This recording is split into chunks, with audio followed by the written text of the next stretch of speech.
As the battle raged across the solar system, something extraordinary began to happen.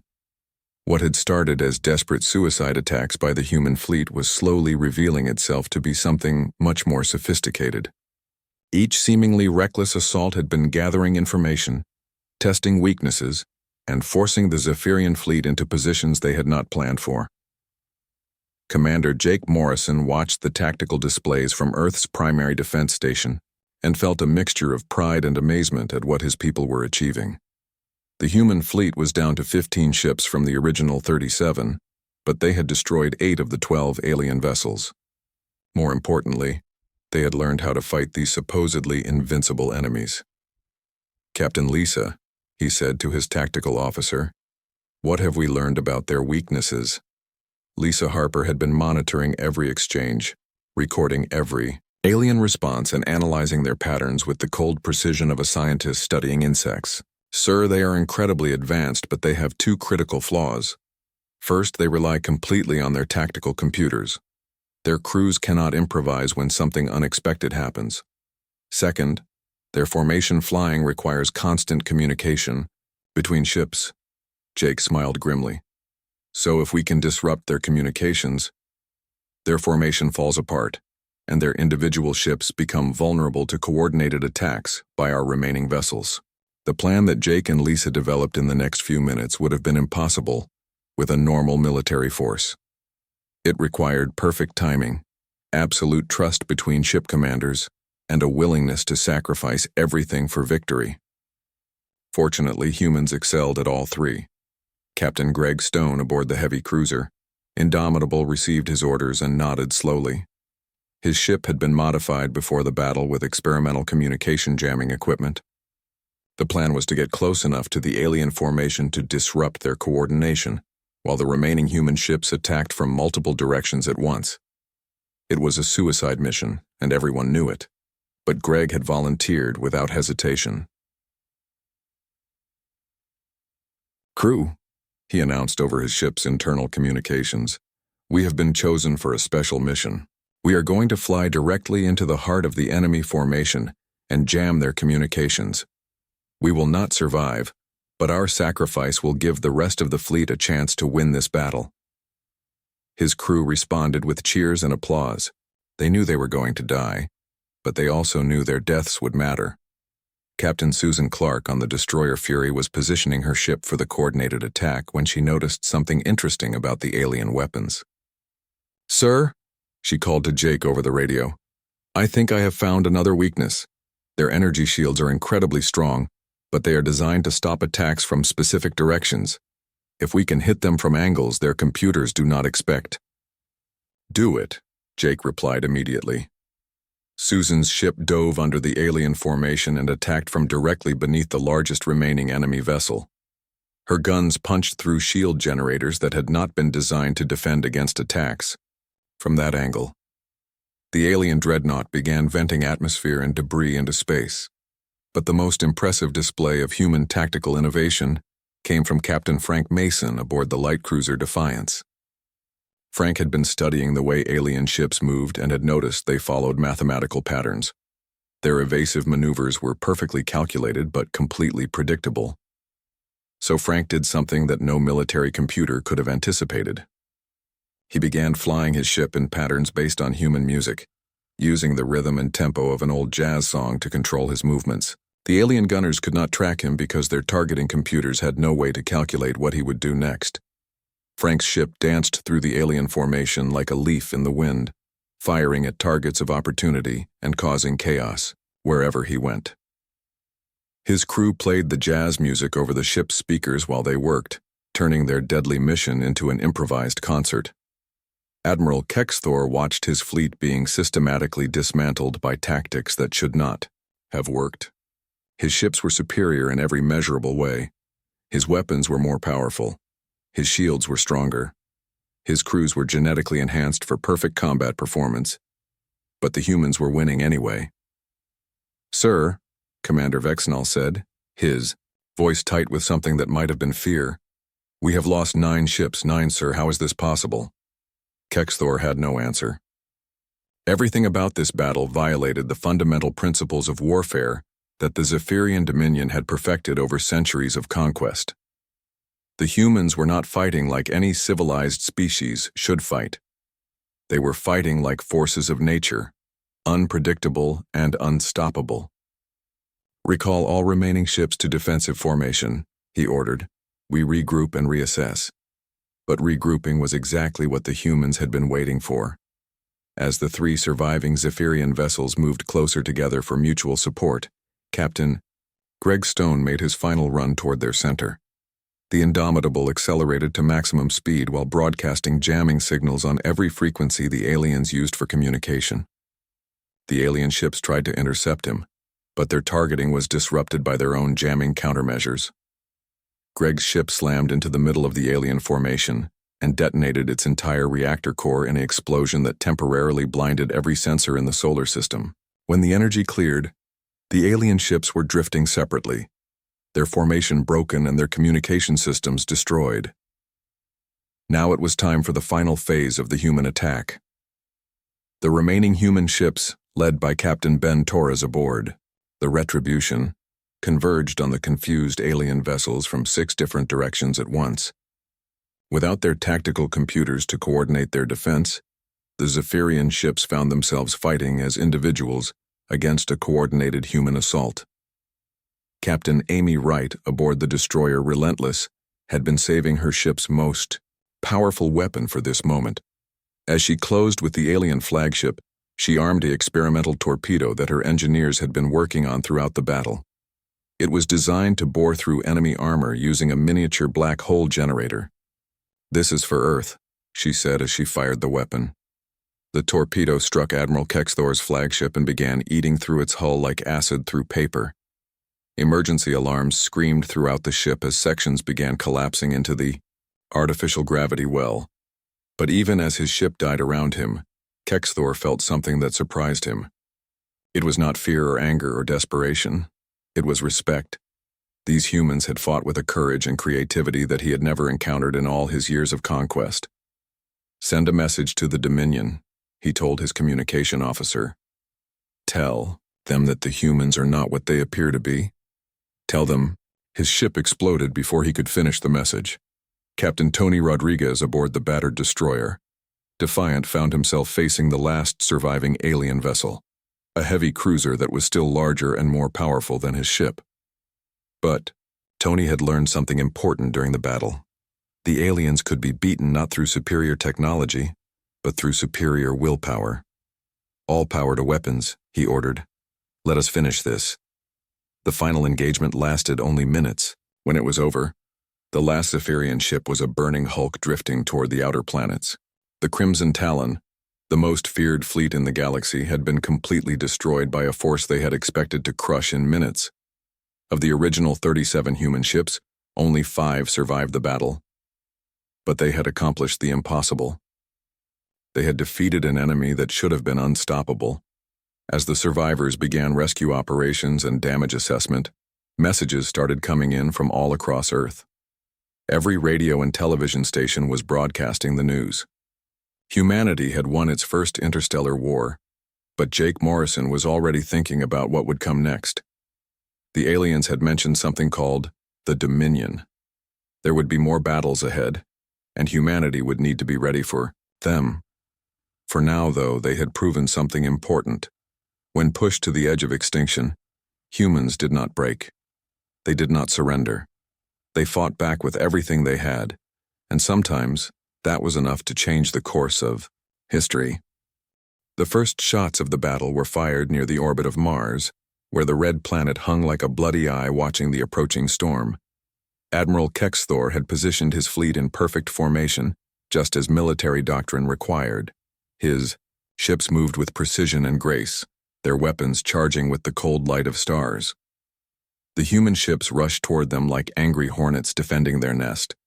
There was no formation, no discipline, no apparent strategy. They came in a wild mass of metal and fury that made no sense to any military mind that had been trained in proper warfare. "Target their largest vessel first," Kexthor ordered. "A demonstration of superior firepower will end this quickly." The Zephyrian flagship Void Render turned its main guns toward the human battleship Vengeance. The weapons that charged up could have cracked a moon in half. They fired with a sound like thunder in the void. Captain Kelly Wright saw the energy beam coming and did something that no Zephyrian computer could have predicted. Instead of trying to dodge or raise shields, she ordered her ship to accelerate directly into the path of the blast.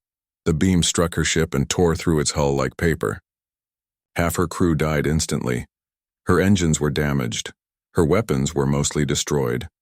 By all logical standards, the Vengeance was finished, but humans had never been very logical. All remaining power to engines, Kelly ordered through the smoke and sparks filling her bridge. Ram speed. Play that music louder. Her surviving crew cheered as their dying ship accelerated toward the nearest alien vessel. The speakers were still broadcasting human songs even as the ship fell apart around them. Kelly began singing along with an old song about going down fighting. "Captain," her tactical officer said, "we still have one missile left in Tube 7. Save it for when we hit them," Kelly said. "Let us give these aliens something to remember us by." The Vengeance slammed into the Zephyrian cruiser Stellar Fang at full speed, just as Kelly triggered her last missile. The explosion lit up space like a new star being born. When the light faded, both ships were gone, but the alien vessel had taken much more damage. Admiral Kexthor stared at his tactical display in shock. A human ship 1/10 the size of his cruiser had just destroyed it through what could only be described as suicide. But what disturbed him more was that he could still hear the human music playing on the communication channels. The other human ships had not been discouraged by watching their flagship die. If anything, they seemed more excited than before. Captain. Sam Baker aboard the cruiser Ironclad was laughing as he watched the explosion. "Did you see that? Kelly took one of the big ones with her. Now it is our turn to dance." His ship had been built for long-range fighting, but Sam had other ideas. He ordered his engines pushed far beyond their safety limits and aimed straight for the alien formation. His crew worked like demons, loading every weapon they had and preparing for the kind of close-range brawl that military academies said was impossible in space. "Sir," his weapons officer said, "if we get that close to their ships, their point defense guns will tear us apart." "Then we better move too fast for them to hit us," Sam replied. "All power to engines. Prepare for ramming. Speed." The Ironclad streaked toward the alien line like a meteor made of rage and steel. Sam had studied the sensor readings from Kelly's attack and noticed something important. The alien ships were incredibly powerful, but they were also incredibly predictable. They moved like machines following a program. Humans did not follow programs. Humans did crazy things that made no sense and somehow made them work. Sam waited until the last possible second, then fired every missile his ship carried at once, while simultaneously detonating his ammunition storage. The resulting explosion was visible from Earth, and when it cleared, 2 more alien ships were burning hulks drifting in space.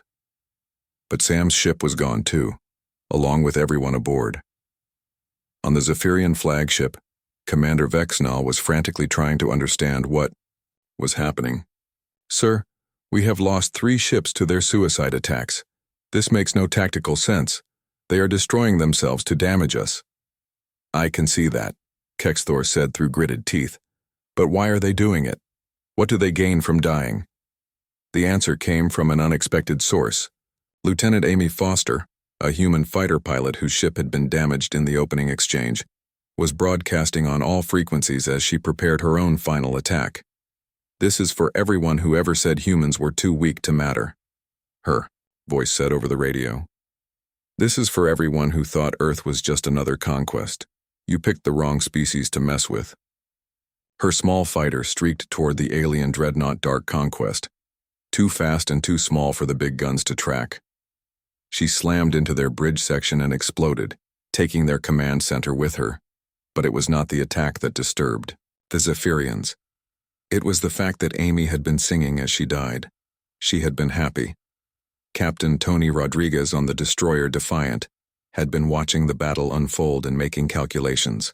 His ship was fast and well armed, but tiny compared to the alien vessels. In a normal fight, he would be dead in seconds. Good thing this was not a normal fight. Tony had served in 3 wars before this one, and he had learned that the best way to win was to make the enemy fight your kind of battle instead of theirs. The aliens wanted a clean, organized engagement where superior technology would decide the outcome. Tony was going to give them chaos instead. "All ships, this is Defiant," he broadcast to the remaining human vessels. "Stop trying to fight them fairly. These aliens think they know how space battles work. Let us show them something different." What happened next would be studied by military historians for generations. If anyone survived to write the history, the human ships abandoned all pretense of formation flying and began attacking in ways that violated every rule of space combat. Captain Ben Torres on the heavy cruiser Retribution came at the aliens from directly above their formation, a direction that their tactical computers had calculated was impossible to attack from. His ship had been modified with extra armor on the bottom, and he used it like a hammer to smash down on an alien destroyer. Captain Joe Harrison led a squadron of fighters through the exhaust ports of an alien dreadnought, flying impossible courses, through spaces too small for sane pilots to attempt. His entire squadron was destroyed, but they took the alien ship's main reactor with them. Captain Rick Palmer aboard the destroyer, Relentless, discovered that human ships could do things that alien ships could not. While the Zephyrian vessels were marvels of engineering, they were also rigid and predictable. Palmer used his ship's ability to spin and tumble in ways that the aliens had never seen before. He came at them upside down and backwards, firing weapons while his ship rotated like a top. The alien gunners could not track him because their computers had never been programmed to handle such impossible maneuvers. Admiral Kexathor watched his perfectly organized fleet being torn apart by what could only be described as organized chaos. The humans were not just fighting to win. They were fighting to cause as much damage as possible before they died, and they were all going to die. But they seemed to view death as just another enemy to mock and challenge. "Sir," his tactical officer reported, "we have lost 7 ships." "7, sir, to these primitives." Kexthor said nothing. He was beginning to understand that he had made a terrible mistake. These were not primitives. These were something else entirely, something that the galaxy had never seen before, something that might be more dangerous than anyone had imagined. The battle raged on through the cold vacuum of space, lit by explosions and dying ships. But for the first time in his military career, Admiral Kexthor was no longer certain who would win. The massive alien ships dropped out of hyperspace at the edge of Earth's solar system, like falling stars made of metal and death. Each vessel was a masterpiece of destruction, built by a civilization that had perfected the art of war across 1,000 years. Their hulls gleamed with energy shields that could stop planet-killing weapons. Their guns could burn continents to ash. Admiral Kexthor stood on his command bridge and watched the small blue world that hung in the darkness ahead. It looked so peaceful from this distance, so fragile. Like all the other worlds he had conquered, it would soon bow before the might of the Zephyrian Dominion. "Begin standard subjugation protocol," he ordered. "Open a communication channel to their military leaders." The message that went out across space was the same one that had been sent to 47 other worlds. It was polite, but firm. It explained that resistance was pointless and that surrender would mean survival for most of the population. It had worked every single time before. Commander Jake Morrison received the transmission on the bridge of the defense station orbiting Earth. Around him, his officers listened to the alien voice speaking perfect English through their translators. The voice was calm and cold, like someone reading a grocery list. "Primitive beings of the 3rd planet," the alien said, "you are now subjects of the Zephyrian Dominion. Your military forces will stand down immediately. Your governments will transfer all authority to our appointed governors. Resistance will result in the complete destruction of your world. You have 1 of your hours to comply." The bridge was silent for a moment. Then someone started to laugh. It was Captain Lisa Harper, Jake's tactical officer. She was laughing so hard she had tears in her eyes. "Sir," she said between giggles, "did he just call us primitive beings?" "I think he did," Jake said, and he found himself smiling too. "Well, that was rude." Jake opened a communication channel back to the alien fleet. When he spoke, his voice was steady and calm, but there was something in it that would have worried any human who heard it. It was the voice of a man who had just been told he was going to die and had decided he was fine with that. "This is Commander Jake Morrison of the United Earth Defense Force," he said. "Thank you for your generous offer, but we must decline. This is our world, and we do not give it away. If you want Earth, you will have to take it from us." On the Zephyrian flagship, Admiral Kexthor stared at his communication officer in confusion. "Play that message again," he ordered. The human voice repeated its polite but absolute refusal to surrender. Kexthor had never heard anything like it. Every other species had either surrendered immediately or begged for mercy. None had ever simply said no and meant it. "Sir," his second in command said, "perhaps they do not understand the hopelessness of their situation. Should we demonstrate our power by destroying one of their moons?" Before Kexthor could answer, more messages started coming in from other human ships. These were not from military commanders. These were from ordinary ship captains and fighter pilots. And they were not speaking in the formal military language that civilized species used. Captain Tony Rodriguez was the first to respond from his destroyer. "Hey there, ugly," his message said. "You want our planet? Come and take it, you coward. We are waiting right here." Captain Sam Baker sent his own message from the cruiser Ironclad. "My grandmother could build better ships than those pieces of junk you are flying. Are you sure you want to do this?" More and more human voices joined in. They called the aliens names that the Zephyrian translators could not even process properly. They made jokes about alien anatomy. They questioned the aliens' courage and intelligence and personal hygiene. Most disturbing of all, they were laughing. The humans were actually enjoying this. Commander Vexnall looked at his admiral with confusion.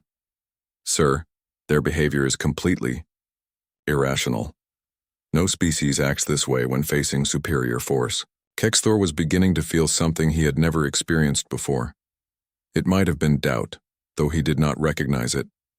These humans were not behaving like any enemy he had ever faced. They were not afraid. They were not trying to negotiate. They seemed genuinely excited about the prospect of fighting a battle they could not win. "Perhaps," he said slowly, "they are too primitive to understand what we represent. Begin the attack. Destroy their outer defense ships. When they see their comrades die, they will surrender." The Crimson Talon began to move toward Mars, where humanity's outer defense line waited. 37 human ships spread out in a formation that looked pathetically small against the alien armada. But as the distance closed, something strange happened. The human ships did not pull back or try to hide behind asteroids. Instead, they began moving forward to meet the alien fleet head-on.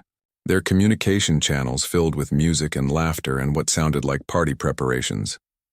Captain Kelly Wright aboard the battleship Vengeance was reviewing her battle plans one last time. Her ship was the largest and most powerful vessel in the human fleet, and it was still smaller than the aliens' escort ships. By every measure of military science, she and her crew would be dead within minutes of engaging the enemy. "Captain," her weapons officer said, "all guns loaded and ready. Engines at full power. Shall I play the music?" Kelly smiled. Before the battle, someone had suggested they broadcast human music during the fight. It had seemed like a silly idea at first, but now it felt right. If they were going to die, they might as well die with style. "Play it loud," she ordered.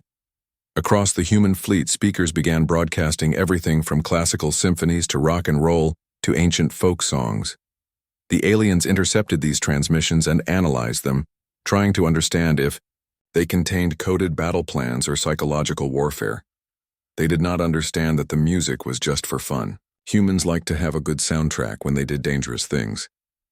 Captain Ben Torres of the heavy cruiser Retribution was already planning his attack run.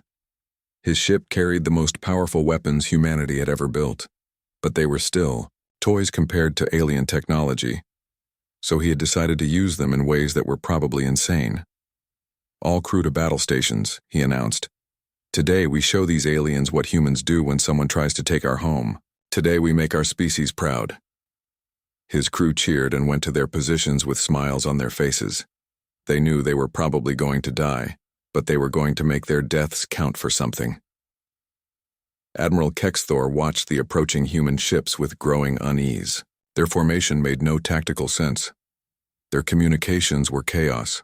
Their behavior violated every principle of civilized warfare. And yet, something about them made him feel uncomfortable in a way he had never experienced before. These primitive beings were acting like they had already won a battle that had not even started yet. "Sir," his tactical officer reported, "the humans are playing music on all frequencies. They appear to be celebrating." "Celebrating what?" Kexthor demanded. "We are not certain, sir. Perhaps they are celebrating their approaching deaths." Kexthor stared at the display showing the tiny human ships racing toward his mighty fleet. For the first time in his long military career, he wondered if he had made a mistake. But it was too late to turn back now. The battle was about to begin, and one way or another, it would be over soon. Admiral Kexthor stood on the bridge of his flagship and looked at the star map with cold satisfaction. 47 star systems had fallen before his fleet. 47 worlds had surrendered without putting up any real fight. The Zephyrian. Dominion ruled them all now, and soon there would be 48. His fleet was called the Crimson Talon, and it was the most feared military force in the known galaxy. 12 massive warships, each one bigger than a city, moved through space like metal gods. The smallest ship in his fleet could destroy entire planets if needed. The largest could crack moons in half. Kexthor himself was no ordinary being. Like all Zephyrian elite warriors, his body had been changed and improved through genetic science. His bones were stronger than steel. His reflexes were faster than any natural creature could achieve. His mind had been enhanced to think like a perfect military computer. He had never lost a battle, and he never would. The target this time was a small blue and green world that orbited a yellow star. The beings there called their planet Earth, and they called themselves humans. Intelligence reports showed they were primitive creatures who had only recently learned to travel between stars. They still fought wars with chemical explosives and metal bullets. Their largest ships were tiny, compared to even the smallest Zephyrian vessel. "Admiral," said his second in command, Commander Vexnall, "the human world appears to have detected our approach. They are moving their military vessels into defensive positions." Kexthor made a sound that might have been laughter if Zephyrians were capable of humor. "How many ships do they have?" 37 vessels total, sir. The largest appears to be approximately 1/10 the size of our smallest escort ship." "Pathetic," Kexthor said. "Set course for their world. Maximum speed. We will finish this. Quickly." Far away, on the third planet from that yellow star, Commander Jake Morrison stared at the readings on his screen and felt his heart sink. The numbers were impossible to believe, but the sensors did not lie. 12 ships, each one massive beyond anything humanity had ever built, were heading straight for Earth at a speed that should not have been possible. Jake was 45 years old and had been in the United Earth Defense Force for most of his adult life. He had fought in 3 wars between human nations before the world finally united under one government. He had seen terrible things and had done terrible things in the name of protecting his people. But he had never seen anything like this. "Sir," said Captain Lisa Harper, his chief tactical officer, "we have maybe 6 hours before they reach our outer defense line near Mars. The computer estimates their weapons are at least 50 times more powerful than ours." Jake nodded slowly. Lisa was the smartest person he knew when it came to military strategy. If she said the situation was hopeless, it probably was. But humans had a strange habit of doing impossible things when their backs were against the wall. "Send word to all fleet commanders," Jake said. "Full mobilization. Every ship that can fly, every weapon that can fire. And get me a direct line to President Collins." President Mary Collins was in her office in Washington when the call came through. She was a small woman with gray hair and kind eyes, but those eyes could turn hard as steel when her people were threatened. She had been elected because people trusted her to keep them safe. Now she was about to face the greatest threat in human history. "How bad is it, Commander?" she asked. "Bad, Madam President. These aliens have ships and weapons we cannot match. Our entire fleet would not be enough to stop one of their vessels, let alone 12. Mary was quiet for a moment. Outside her window, she could see people walking on the street below, children playing in a park, normal people living normal lives, not knowing that their world might end in a few hours. "What are our options?" she asked. "We fight," Jake said simply. "We fight with everything we have, and we hope it is enough. And if it is not enough, then we make sure they remember that humanity does not go quietly." Mary smiled at that. It was not a happy smile, but it was fierce and proud. "Give the order, Commander. All military forces are to engage the enemy with full force. No retreat, no surrender." Across the Earth, military bases came alive with activity. Pilots ran to their fighters. Ship crews prepared for battle. Soldiers checked their weapons and said goodbye to their families. Everyone knew this might be their last day alive, but nobody suggested giving up. Captain Tony Rodriguez kissed his wife and children goodbye before boarding his destroyer, the Defiant. He was 38 years old and had 2 kids who still believed their father was invincible. He wanted to keep it that way. Captain Sam Baker loaded extra ammunition onto his cruiser Ironclad and told his crew they were going to show these aliens what humans were made of. His engineers worked through the night to push their engines beyond safe limits. If they were going to die, they would die moving fast. Captain Kelly Wright studied star charts and weapon specifications aboard her battleship, Vengeance. She was looking for any weakness, any advantage that might help humanity survive the next few hours. Her tactical computer kept showing the same result over and over: total human defeat in less than 30 minutes of combat. But Kelly had learned something during her 20 years in the military. Computers could calculate odds, but they could not calculate human stubbornness. They could predict what should happen, but humans had a way of making impossible things happen through sheer bloody-minded refusal to quit.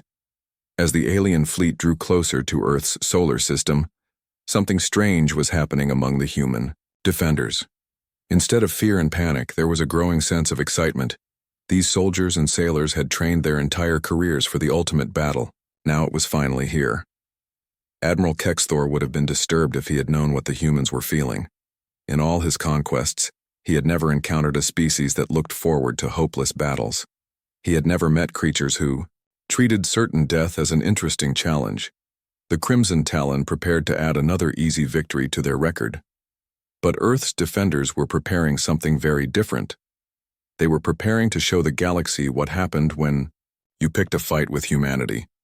The stage was set for a battle that would change everything. The final engagement took place in the cold emptiness near Earth's moon, where the last remnants of the once mighty Crimson Talon made their desperate push toward the blue planet that had become their graveyard. Admiral Kexthor was dead, along with most of his fleet, but the surviving Zephyrian commanders were determined to complete their mission, even if it meant mutual destruction. Commander Jake Morrison coordinated the final phase of the battle from his damaged command station, watching as his handful of surviving ships moved to intercept the alien remnants. The human fleet was down to 5 operational vessels from the original 37, but these survivors had been forged in the crucible of impossible combat. They had learned to fight like no military force in galactic history. Captain Greg Stone aboard the heavy cruiser Indomitable had volunteered for one last suicide mission. His ship had been fitted with humanity's most powerful fusion reactor in Narration, a configuration that violated every safety protocol ever written. The plan was simple and insane. Ram the reactor core directly into the heart of the remaining alien formation and detonate it. "Sir," his engineer said, "the reactor is completely unstable in this configuration. The explosion will be visible from the outer planets." Greg smiled grimly. "Good. Let the whole galaxy see what happens when you mess with humanity." His crew had been given the option to evacuate to the other ships, but not one of them had accepted. They were going to see this through together, all the way to the end. Captain Susan Clark on the destroyer Fury was coordinating the final attack pattern with the other surviving ships. Her vessel was barely holding together after hours of brutal combat, but her crew was still fighting with the fierce determination that had carried humanity through the entire battle. "All ships, this is Fury," she broadcast. "Remember, we are not just fighting for Earth anymore. We are fighting to send A message to whoever sent these aliens. We are fighting to make sure they think twice before they come here again. The remaining Zephyrian ships, now under the command of Sub-Admiral Mortex, had abandoned all pretense of civilized warfare. Their orders were to destroy the human homeworld, even if it cost them everything. They had never failed a mission before, and they were not going to start now, but Mortex was beginning to understand what his late admiral had learned too late. These humans did not fight like any species the Dominion had ever encountered. They treated warfare like an art form, and death like just another challenge to overcome with style. "Sir," his tactical officer reported, "the humans have only 5 ships left, but they are arranging themselves in an attack formation that makes no sense. They appear to be planning to attack us from all directions simultaneously." "Let them come," Mortex said. "We still have 3 ships to their 5, and our vessels are larger and more powerful." What he did not understand was that humans had spent the entire battle learning how to turn those advantages into weaknesses. Captain Tony Rodriguez aboard the destroyer Defiant had been studying alien tactics throughout the engagement. He had noticed that the Zephyrian ships relied on their superior firepower to win battles quickly and decisively. They were not prepared for prolonged engagements where smaller, faster ships could wear them down through hit-and-run attacks. "All ships," he broadcast, "remember what we learned. They are stronger than us, but they cannot adapt as quickly as we can. Stay mobile, stay unpredictable, and make every shot count." The final battle began with Captain Rick Palmer aboard the destroyer, relentless, making an attack run that would have been impossible for any sane pilot to attempt. He used the gravity well of Earth's moon to slingshot his damaged ship directly through the formation of alien vessels, firing everything he had at point-blank range. His ship was destroyed in the exchange, but he took an entire Zephyrian cruiser with him. More importantly, he had disrupted their formation at the critical moment when Greg Stone began his final approach. The Indomitable accelerated toward the heart of the alien formation like a metal comet carrying the fury of an entire species. Greg's crew sang human songs over the communication channels as their ship picked up speed, their voices carrying across space to reach every surviving human vessel. "This is Captain Stone," Greg broadcast as his ship reached maximum velocity. "Tell them we were here. Tell them we fought. Tell them that humanity does not surrender." The collision between the Indomitable and the Zephyrian flagship created an explosion that lit up the entire solar system. The fusion reactor detonated with the force of a small star, vaporizing both ships instantly and sending shockwaves through space that could be felt on the surface of Earth. When the radiation cleared, only 2 alien ships remained operational, and they were both badly damaged. The human fleet was down to 3 vessels, but they were moving in for the kill, with the relentless determination of sharks scenting blood in the water. Sub-Admiral Mortex found himself in a situation that no Zephyrian commander had ever faced before. His superior force had been reduced to a handful of crippled ships by an enemy that should have been helpless. Worse yet, the surviving humans seemed more determined than ever. "Sir," his communication officer said, "we are receiving a transmission from the human fleet. They are offering to accept our surrender." Mortex stared at the tactical display in disbelief. The humans were offering him mercy after he had come to destroy their world. It was unthinkable. It was unprecedented. It was completely contrary to every principle of galactic warfare. "What are their terms?" he asked. The answer came from Captain Susan Clark aboard the Fury. "This is the United Earth Defense Force," her voice said over the communication channel. "You came here to conquer our world. Instead, you have learned what happens when someone threatens humanity. We offer you this choice. Surrender now and we will allow your surviving crew to return to wherever you came from. Continue fighting and we will finish what you started." There was a pause. Then Susan's voice continued with something that might have been humor. "Either way, you are not getting our planet. But if you surrender, you get to go home and tell your people what you learned here today." Mortex looked around his damaged bridge at the faces of his surviving crew. They were the elite of the elite, genetically enhanced warriors who had never known defeat, but they had been beaten by creatures they had considered primitive, and everyone knew it.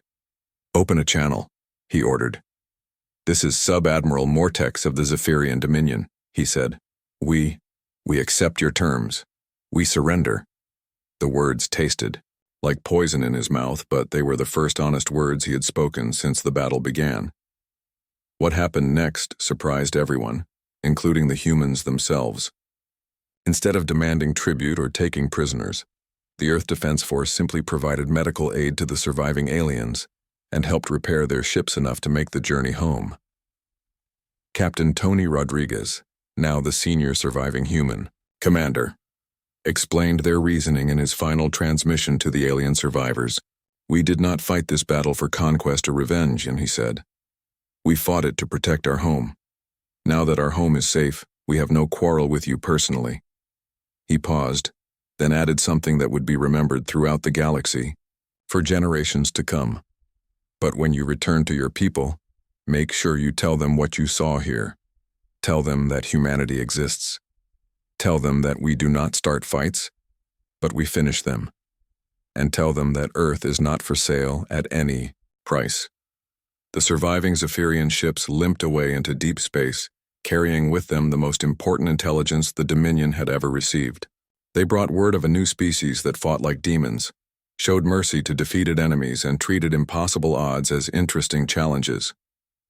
In the days that followed, the story of the battle spread throughout human space and beyond. The species that had been dismissed as primitive had destroyed the galaxy's most feared military force, and then offered medical aid to the survivors. It was a combination of ruthless effectiveness and unexpected compassion that no other species had ever displayed. The Zephyrian Dominion's War Council met in emergency session to discuss the intelligence reports from their surviving officers. After lengthy debate, they reached a decision that was both unprecedented and unanimous. The third planet of the Yellow Star would be designated as Forbidden Territory. No Dominion ship would approach within 10 light-years of the system. The official reason given was excessive defensive capabilities.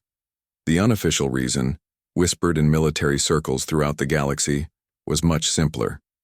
The humans were too dangerous to fight and too honorable to hate. On Earth, the survivors of the battle were celebrated as heroes, but they knew their victory had come at a terrible cost. 28 ships and their crews had been lost defending their homeworld, but their sacrifice had bought humanity something priceless: the knowledge that they could stand against any threat and the respect of their enemies.